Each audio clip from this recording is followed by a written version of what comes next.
L'Organisation mondiale contre la torture, OMCT, et la Fédération internationale des droits de l'homme, FIDH, demandent à la justice burundaise de revoir le récent procès qui condamne certains des défenseurs des droits humains accusés d'avoir participé au putsch manqué de 2015. Delphine Reculot, directrice de l'Observatoire pour la protection des défenseurs des droits de l'homme au sein de l'OMCT, indique que la procédure judiciaire a été émaillée d'irrégularités.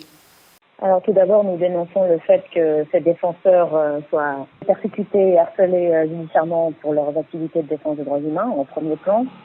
Et par ailleurs, il faut savoir que les 12 défenseurs qui sont concernés sont actuellement en exil et ils n'ont même pas été informés de la signification du jugement qui aurait été prononcé le 23 juin dernier par la Cour suprême du Burundi. Ils n'ont pas pu obtenir une copie du jugement, donc ils ne peuvent même pas contester le jugement qui les aurait condamnés à perpétuité, ce qui est quand même non négligeable.